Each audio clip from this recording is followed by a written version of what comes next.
Salut à toutes et à tous et bienvenue dans cette nouvelle vidéo. Aujourd'hui on va déterrer un vieux projet de 2016. Vous vous rendez compte, 2016, je savais un petit peu coder bien entendu, parce que ça fait plus de 10 ans que je code aujourd'hui. Et je vais vous raconter un petit peu l'histoire de ce projet. Il est plus du tout disponible sur le store me l'a complètement supprimé. C'était sur Android et je l'avais codé en Java à l'époque. Voilà, je vais vous raconter un petit peu toute cette histoire et ça, vous allez voir, ça va faire vraiment bizarre de replonger dedans. Je l'ai juste installé, voilà, elle est plus disponible, j'ai réussi à récupérer l'exécutable.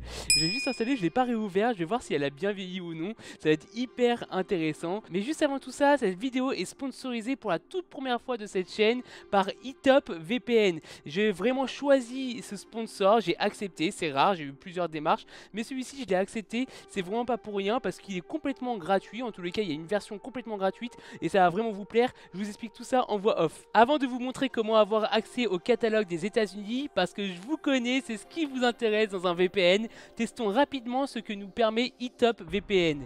On a une fonctionnalité de sécurité de système qui va analyser notre appareil pour le sécuriser et ça se fait en quelques clics seulement.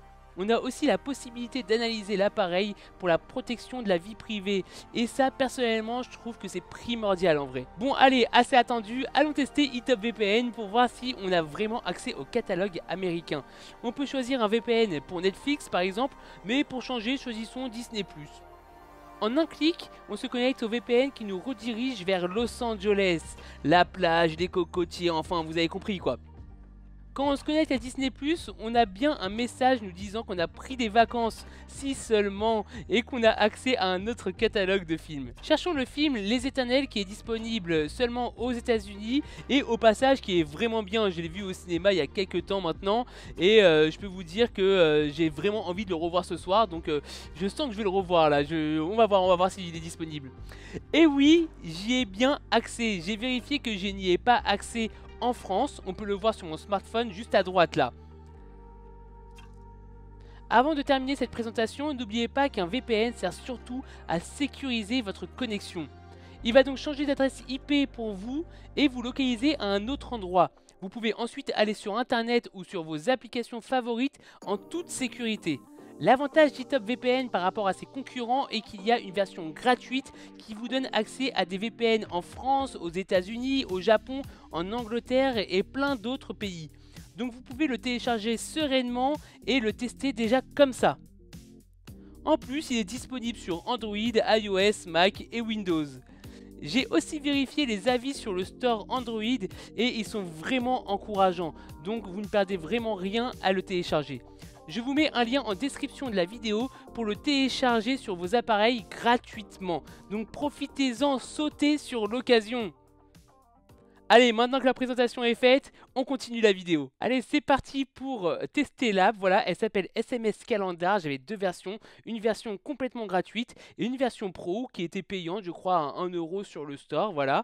Ces applications-là, on va directement tester la pro. Ces applications-là, elles ont marchoté. Voilà, donc quand on arrivait, on demandait l'autorisation pour voilà, les SMS, je me rappelle très bien, ok. On demandait d'accéder à l'agenda, voilà, pour pouvoir rajouter des événements dans notre agenda, autorisé. Et puis, on autorisait, voilà, les contacts aussi, ok, pour récupérer tous les contacts du téléphone. Donc l'application, comme vous l'avez compris, en fait, on va pouvoir planifier des SMS. Bon, il y a beaucoup d'applications aujourd'hui qui le font, et surtout l'application standard, par exemple sur Samsung, je sais qu'elle le fait. Mais à l'époque, rien n'existait. Voilà, il faut se rappeler, voilà, ça date de 6-7 ans, donc ça date de pas mal de temps. Donc les couleurs, bah, ça n'a pas trop mal vieilli. Voilà, là, on pouvait injecter le nom d'un contact, voilà, automatiquement, si on voulait envoyer un groupe de contacts. J'étais parti vraiment très loin. Regardez, avec un petit calendrier, on cliquait sur plus, et puis là, on pouvait envoyer, voilà, un SMS à quelqu'un et le planifier. Donc il y a pas mal de choses, vous voyez, j'avais mis un petit tuto ici. Alors, c'est pas... Attendez, je sais ce que vous allez dire. Voilà, ça a mal vieilli. Ça a peut-être un petit peu mal vieilli, mais je trouve ça pas trop dégueu, franchement. On pouvait importer des contacts du téléphone. On pouvait répéter le SMS, par exemple, l'envoyer toutes les semaines, tous les mois, ou ce genre de choses. On pouvait sauvegarder un message en tant que modèle. Voilà, donc voilà, un template de message. On pouvait importer un modèle aussi. Et on pouvait copier dans le presse-papier. Pourquoi pas, ok. Du coup, il y avait pas mal de petites choses comme ça. Et là, vous voyez, ajouter en tant qu'événement au calendrier du mobile. Ici, vous voyez, bon là, j'ai pas rajouté mon calendrier, je vais vous montrer après. Ça, c'était quelque chose que quelqu'un m'avait demandé, voilà, parce que ça a été utilisé aussi par des médecins ou des personnes comme ça. Oui, oui, elle avait vraiment bien marchoté, on va dire. On m'avait demandé, voilà, c'est bien, j'envoie des SMS automatisés à mes clients et j'aimerais bien que, voilà, automatiquement, ça me l'enregistre dans mon calendrier. Donc je l'avais codé, donc c'était plutôt sympathique à faire. Et regardez, il y a vraiment énormément de choses dedans, hein. Il y a des SMS planifiés ici, c'est tout ce qu'on va planifier comme SMS, ok. SMS répétés, c'est tous les SMS qui vont se répéter. Ici, on pouvait sauvegarder des brouillons. Ok. Là, je pouvais synchroniser tous mes contacts et les voir ici et les faire défiler. Très bien, j'avais quoi d'autre? J'avais des groupes de contacts, je pouvais créer des groupes de contacts. Voilà, donc par exemple, je peux très bien mettre mes amis, ok, et je vais mettre tous les numéros de mes amis, et comme ça je peux envoyer un SMS, voilà, à tout le monde en même temps. Donc ça c'était plutôt cool, à l'époque il n'y avait pas grand monde qui le faisait. J'avais des modèles de SMS, par exemple pour souhaiter joyeux anniversaire, pas besoin de se prendre la tête, tac, on mettait ça, et puis on programmait la date d'anniversaire d'une personne, et ça allait l'envoyer automatiquement. Il y avait quoi d'autre? Je pouvais mettre des en-têtes dans tous mes SMS, créer des en-têtes, voilà. Par exemple, test, hop, hop, ça n'a pas marqué du tout test. En tête, voilà. Oh, super, en tête, hein. Je valide, enter, j'ai mis, c'est pas très grave. Je pouvais mettre aussi une signature, voilà, hop. Par exemple là, voilà, David, on a qu'à mettre le nom de la signature, et puis là j'ai qu'à mettre David. Hop, super, d'accord, j'ai une signature, c'est pas trop dégueu hein, en vrai, hein. C'est pas hyper dégueu, hein. Ici j'avais toutes mes statistiques, donc là on voit pas, mais normalement il y a un graphe, il faut que je synchronise, que je crée des SMS et tout ça, mais normalement il y a un graphe pour dire combien d'SMS t'as envoyé à telle personne, et combien sont planifiés pour telle personne, voilà. Donc c'était pas mal aussi. J'avais mis quoi? J'avais mis les paramètres, je pouvais indiquer mon marqueur, ça c'est top. Je peux aussi mettre un calendrier, voilà, sélectionner un calendrier, c'est justement là qu'il faut le mettre. Je sélectionne un calendrier, c'est synchronisé directement avec Google, donc ça c'était plutôt cool. Je peux choisir un en-tête, je peux choisir une signature. En-tête par défaut, bah, je peux très bien sélectionner un en-tête par défaut et une signature par défaut, voilà. Langue de l'application, je l'avais traduit en 4 langues, trop bien aussi. J'ai quoi? J'ai partagé sur Facebook, je clique dessus, ça va directement partager l'application sur Facebook. Sympa. Et là, j'ai des infos, voilà, avec toutes les nouveautés, machin, plein de fautes d'orthographe, enfin bref, à l'époque c'était cool. Allez, on va essayer de planifier un SMS, je vais vous montrer, je me rappelle un petit peu, c'était plutôt cool. Donc là, j'ai pas de contact, mais ça a cherché directement dans mes contacts si j'en avais. Donc mettons un numéro 06 06 06 06 06. Ça, c'est un super numéro. J'espère que je vais envoyer un numéro à personne. Du coup, là, je vais pouvoir sélectionner une date. Ouais, bah le calendrier, hein. Regardez une date et une heure. Ok, à 15h15. Bah écoutez, ça va pas trop ma vie. Là, je peux sélectionner un en tête. Donc du coup, j'en avais sélectionné un par défaut dans mes paramètres. Donc ça marche encore, ce truc-là. Ici, je pouvais même récupérer un... Alors, je crois que c'est ça. Voilà, un SMS par défaut. Voilà, un modèle de SMS. Donc je peux très bien sélectionner celui-là et ça va marcher. Je peux mettre un petit cœur. C'est quoi ça? Ah, c'est pour sauvegarder le modèle de SMS. Donc sauvegarder, j'avais mis un petit cœur. J'aurais pu mettre autre chose. Mais... Et puis là, une signature, c'est David. Et voilà, je peux très bien faire ça. Je fais envoyer. Ok, j'ai mis le 21 janvier, hein. 21 janvier. Ah, vous devez saisir au moins un contact. Bah voilà. Plus. Voilà, oui, il fallait que je clique sur plus. C'est pas super intuitif, je l'avoue. Là, si je clique sur synchroniser, il va me proposer d'aller récupérer tous les contacts de mon téléphone. Ça va le faire, hein. Je vais pas le faire là, mais ça va le faire. J'envoie. Nouveau destinataire. Ah bah, il le connaît pas. Bah, on va l'appeler test. Ok, validé. Et voilà, là c'est bon, c'est programmé. Regardez, j'ai un petit point sur le 21. Et puis là, on voit mon SMS qui est programmé. Et ça fonctionne plutôt bien. Alors, je crois que ça a un peu mal vieilli. Pourquoi je dis ça? Parce que je crois que les SMS ne s'envoient plus. Enfin, sur les nouveaux devices. Voilà, tout simplement. Bon, du coup, ça n'a plus aucun sens comme application. Vous comprenez? C'est pour ça d'ailleurs, c'est en partie pour ça que Google l'a supprimé. Parce que bah, du coup, je ne l'avais pas mis à jour. C'est dommage. Mais voilà, je ne l'avais pas mis à jour. Ceci dit, je viens de vérifier juste avant la vidéo, là, quand je suis parti récupérer justement l'APK pour l'installer sur mon téléphone, qu'il y a des gens qui l'utilisent encore, donc qui ont des vieux smartphones, donc ça marche encore, et qui l'utilisent encore mon application. Et ouais, il y a une dizaine de personnes qui l'utilisent quotidiennement, sûrement des professionnels. Du coup, voilà, là on peut regarder avec une petite pastille rouge, et quand la pastille va devenir verte, et ben ça voudra dire que c'est envoyé. Voilà, et la pastille, je peux aussi lui changer de couleur ici, vous voyez. Alors, ok, si je clique dessus, qu'est-ce que ça fait? Marqueur des SMS non envoyés. Ah bah oui, voilà. Fallait cliquer. Bon, il y a un petit bug, mais je peux très bien mettre, par exemple, voilà, rouge, ok. Je sais pas c'était quelle couleur avant. Euh, on va mettre plutôt bleu, voilà. Et on va essayer de voir si ça marche encore.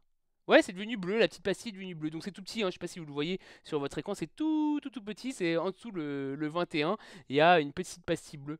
D'ailleurs, j'ai rajouté un contact, on va voir s'il y est. Ouais, il y est, vous voyez, j'ai réussi à rajouter un contact et je peux maintenant créer un groupe puisque j'ai un contact. Par exemple, je vais l'appeler groupe parce que c'est original, je trouve. Et puis là, je vais chercher mon contact test. Ah non, ça c'est le nom du groupe. Alors ça c'est le nom du groupe, c'est groupe. Ok, j'aurais dû inverser les deux, je pense. Ok, et puis là, je vais mettre test. Test, il le trouve pas? Il le, il le trouve pas. Ok. Je suis tellement triste. Test. Comme ça, il le trouve pas. Bah ça marchait pas, vous voyez.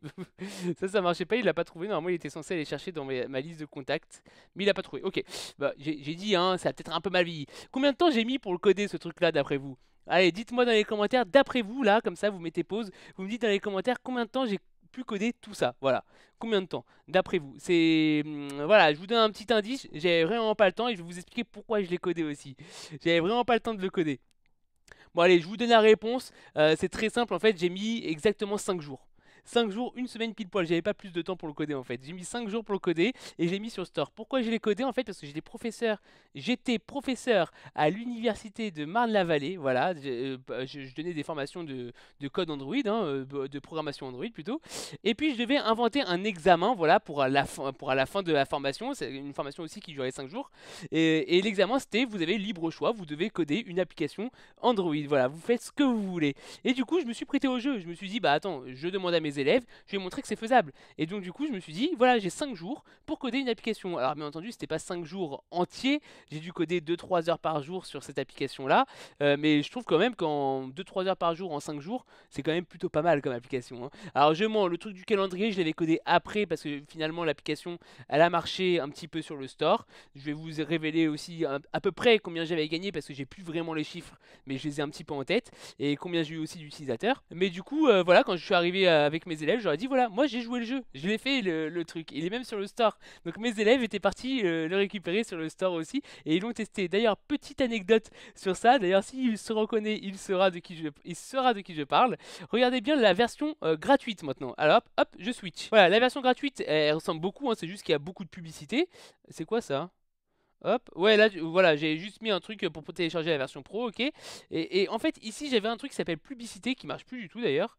Ouais, ok, ça c'est la publicité pour ça, mais une fois sur deux, en fait, j'affichais une publicité AdMob et comme ça, je gagnais un peu d'argent. Et je l'avais donné à mes élèves, il n'y avait que cette version-là qui existait, il n'y avait pas la pro, hein. J'étais arrivé environ à 60 € sur AdSense et il fallait arriver à 70 € pour pouvoir gagner de l'argent. Voilà, pour qu'ils puissent me reverser les 70 €. Comme aujourd'hui d'ailleurs, hein, avec YouTube, ça marche exactement de la même manière. Et en fait, il y a un utilisateur, un élève, hein, qui a cliqué plusieurs fois sur cette publicité. Et le lendemain, il me dit prof, c'était tellement bien que pour vous féliciter, j'ai cliqué plein de fois sur la publicité pour que vous gagniez beaucoup d'argent. Ouais, ouais, je l'ai vu, j'ai eu un mail de Google qui me dit on remet tout à zéro parce que la publicité a été utilisée de manière abusive. Donc, du coup, j'ai perdu 60 balles. Voilà, donc si tu passes par là, maintenant tu le sais, et tu m'as fait perdre 60 balles en fait en voulant me donner plus d'argent. Voilà, donc faut faire très attention quand vous ajoutez des publicités. Faut que ça soit vraiment à des endroits spécifiques et que la personne ne bombarde pas sur la publicité, sinon bah du coup Google il vous censure, ils vous remettent tout à zéro. Donc j'avais perdu 60 € plutôt. Combien j'ai gagné en tout sur cette application? Je pense que j'ai eu en tout 2 à 3 versements de Google AdSense. Donc du coup ça revient à 70 € x 3. Voilà. 70 € x 3, c'est pas énormément, c'est pas voilà, beaucoup, mais en tous les cas je l'ai codé en 5 jours, donc bon, c'est pas mal. J'avais payé 25 € pour mettre sur le store, 26 €, je crois que c'est ça pour rentrer sur le store. À l'époque, j'avais pas d'application personnelle. Et du coup, bon, je me dis qu'au final, ça va quoi. Ça va, hein. J'ai gagné environ 200 €, 210, voilà. Je trouve que ça va. C'est pas non plus énorme, mais j'ai dépensé 25 €, j'ai travaillé 5 jours, j'ai gagné 200 €. Ça va, c'est plutôt pas mal. Maintenant, aujourd'hui, il y a encore des utilisateurs qui l'utilisent et surtout à l'époque, j'avais reçu énormément d'avis positifs. C'est pour ça que j'avais fait la version pro juste après. C'était pas du tout prévu parce que de base, c'était juste la version gratuite, hein, qui était prévue.